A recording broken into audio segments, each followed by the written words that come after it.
আমার ২ টা বাচ্চার সবথেকে পছন্দের একটা খাবার, যেটা হলে ওদের আর কিছুই লাগে না। আর বানাইলেই সাথে, সাথেই শেষ হয়ে যায়।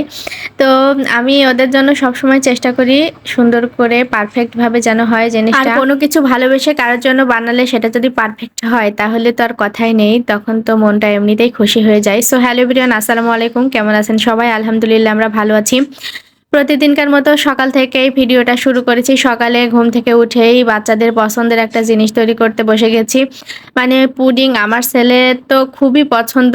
আলহামদুলিল্লাহ একটা পুডিং ও একবারে খেয়ে নিতে পারে এরকম। মানে পুডিং হলে ওর আর কিছুই লাগে না। সাথে আমার মেয়েটা তো ছোট, ও কিন্তু অনেক বেশি পছন্দ করে।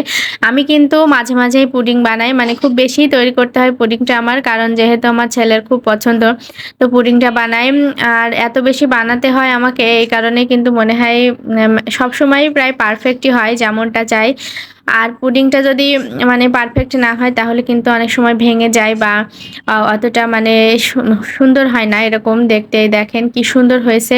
আর ক্যামেরার কারণে আসলে কালারটা এরকম ডিপ লাইট হচ্ছে।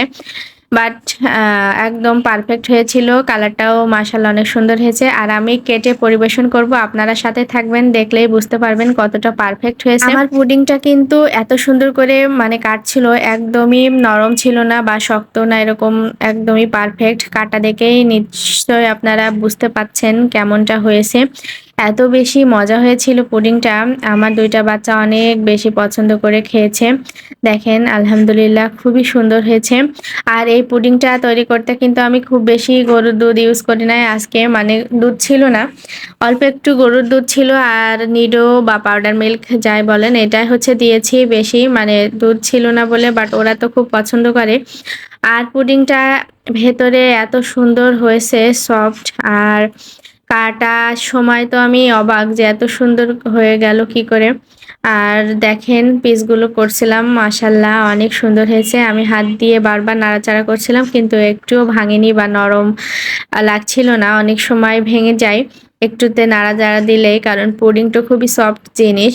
তো আমারটা মানে সুন্দরই হয়েছিল, মাশাআল্লাহ। আর এই জিনিসগুলো তৈরি করতে অনেক কষ্ট হয়। আর বাচ্চাদের নিয়ে তো এসব ঝামেলা একদমই করা যায় না। বাট যদি খারাপ হয়ে যায় তখন কিন্তু মনটা খুব খারাপ হয়ে যায় আর মনে হয় আর করবই না, আর কষ্টটা বৃথা হয়ে যায়। তখন মনটা নষ্ট হয়ে যায় আরকি। কিন্তু পারফেক্ট হলে না খুব খুশি লাগে। তো যাই হোক, সেট করে রেখে দিলাম। আমার ছেলে স্কুল থেকে এসেই ও খাবে এজন্য ফ্রিজে রেখে দিলাম। আর এই যে আমার বেবিটাকে নিয়ে স্কুলে যাচ্ছিলাম।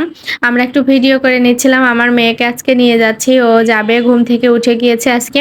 তো আমার হাত ধরে স্কুলে যাচ্ছে। যেদিন ওর ভাইয়াকে স্কুল থেকে নিয়ে আসতে যায় আমার সাথে, সেদিন খুব খুশি থাকে ও।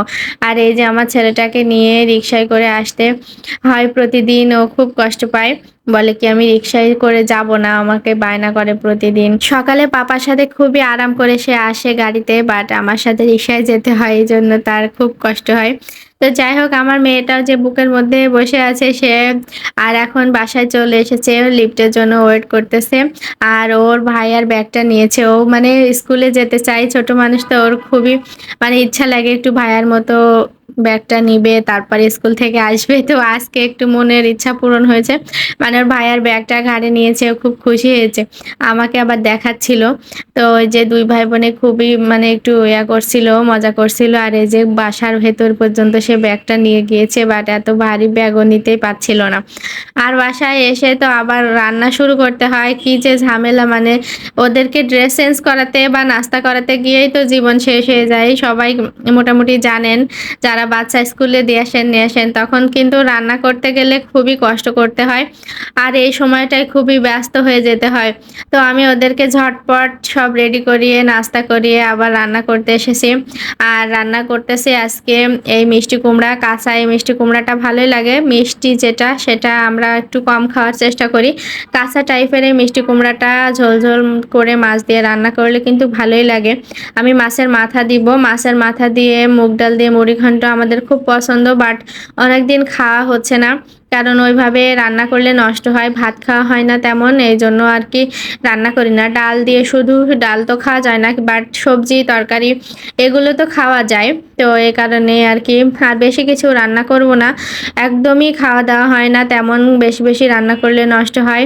আমি একটা সবজি আর সাথে মাংস রান্না করে নিবো। আর কিছু রান্না করব না, তাহলে কিন্তু আবার থেকে যাবে। আর ফ্রিজে রাখলে পরের দিন তো একদমই খাওয়া হয় না। যত ভালো তরকারি, সবজি বা মাছ, মাংস যাই রান্না করি না কেন একদমই খেতে ইচ্ছা করে না। তো রান্নাবান্না শেষ করেছি। তারপরে একটু তরমুজ কেটে নিচ্ছিলাম, বাচ্চাদেরকে দিয়েছি।